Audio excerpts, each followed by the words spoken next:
Good morning, world historians. Dr. Smith here. Today we're going to be exploring the age of revolution. In particular, I wanted to contrast what Robert Marx would describe as a conjuncture in world history, which is shown by these two very different images on the left and on the right. On the left, of course, we see a very famous image of George Washington, the brave military leader of the American Revolution, and this idea of the revolution being a moment of patriotism, a moment of struggle, something that's celebrated and memorialized in painting and art. On the right, you have a very different kind of revolution, and we'll talk more next week about these two types of revolution and how they connect. But the Industrial Revolution is gritty, it's grimy, it's ugly realism. It's far removed from the portrait on the left of George Washington, and yet the two really are quite closely tied together. So this idea of conjunction in world history is something that I wanted to go back to. And then finally, as a footnote, I wanted to acknowledge as well that some have actually said that there is not one industrial revolution beginning in the 18th century, but there's actually four industrial revolutions from the 18th century to the 21st century. But there's another video on that topic, so I won't bore you with the details of that distinction.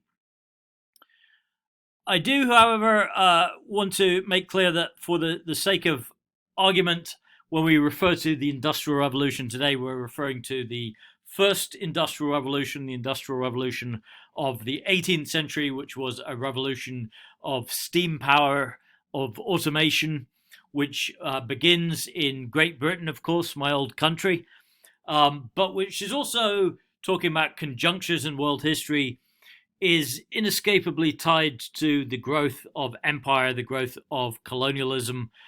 Britain, of course, through the British East India Company, which was a monopoly chartered by the British government, sets about, following the French and Indian War, colonizing not just the New World, the future United States, but also Bengal and other regions which would go on to become British-controlled India in the 18th and 19th century.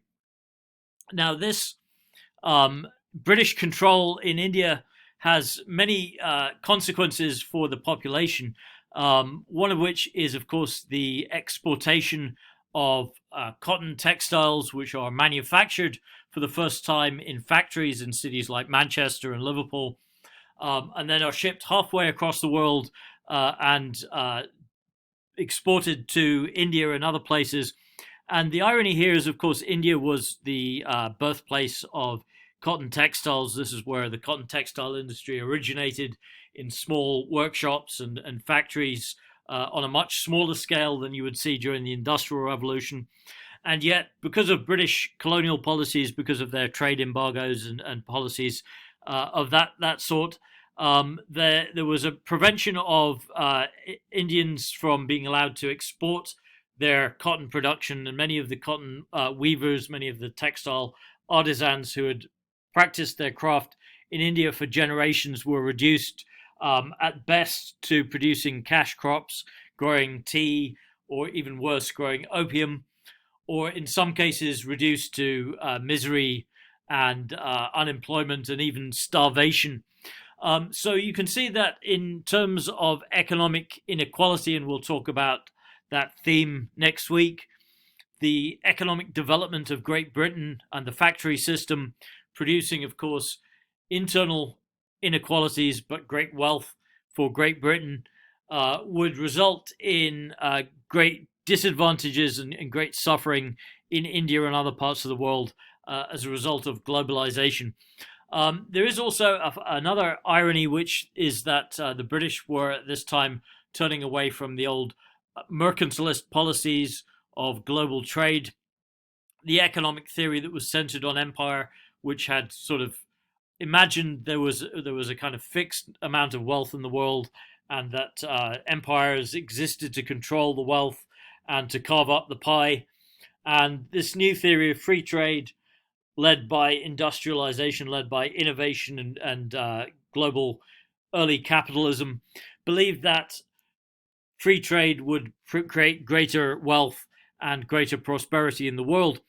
But much of the source of that free trade was itself unfree, in particular, of course, with the creation or the invention of the cotton gin in 1793 in the United States, the growth of the cotton producing economy in the former colonies of Great Britain, which were now the United States, would lead to increasing ties between Great Britain and its former colonies around the economic institution of slavery. So this is unfree labor but free trade. And finally, just to put this question of industrialization in a global context, I want to ask why there was no industrial revolution to speak of in China, or at least until much later, until really the 20th century. So where was China's industrial revolution? I think when we ask that question, we're asking a number of important queries about China itself. One of which is that there were almost too many people in China for the innovations of the 19th and 18th centuries in terms of the Industrial Revolution to take hold. The population size of China ensured that there was this huge internal market, in other words, a huge consumer base on the eve of the West's Industrial Revolution, which meant that merchants and producers in China felt that there was no great need to rush towards new technology. They were doing fine by themselves, practicing their crafts, their manufactures, as they had done for centuries. And in any case, even if the Chinese had wanted to embrace the first industrial revolution way back in the 18th century, they were faced with problems of logistics, in particular natural resources, specifically coal, iron, which were essential to this steam-powered revolution, the beginnings of the fossil fuel era, if you like. These resources existed in China, but they existed in isolation from human populations. In other words, they were concentrated in the west and north of China, which were the country's least populated regions, as opposed to the south and west, or east rather, where more people lived, but which were predominated by agriculture.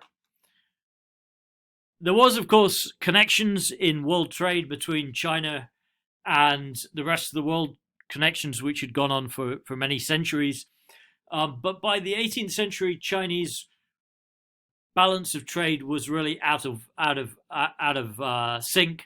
So they were trading things like tea, silk, rhubarb, believe it or not, was a big export because it was used globally as a laxative in medicines, and things like porcelain. So luxury goods, commodities, not kind of basic agricultural produce, but they were being exchanged for unminted silver, which was the medium of exchange in China. You can see, going back to the Columbian Exchange, the importance of silver in the economies of the New World. And also with the colonization of India, opium was increasingly being exported both as a commodity and as a public health menace by the British, which would put Britain and China on a course of war in the 19th century. So you can see that this kind of relationship of trade was not beneficial to China, that they were basically trading their goods for things that they were unable to produce, but were creating, either in an economic or a health sense, public addiction. And this, again, idea of the stagnation of the Chinese economy by the 18th century has been summed up by one world historian as a high-level equilibrium trap. What that means basically is that because of the huge population size, because of the internal market, which had grown over centuries, and the lack of external pressures on innovation until really it was too late for the Chinese to adapt and realize that they had fallen behind the rest of the world, made it very difficult for them even to conceptualize, let alone to embrace, the first industrial revolution. So we'll talk more in terms of these questions, but if you have any thoughts, any comments, if you want to reach out to me, feel free to do so. Otherwise, have a great week, everyone, and I will talk soon. Thanks very much.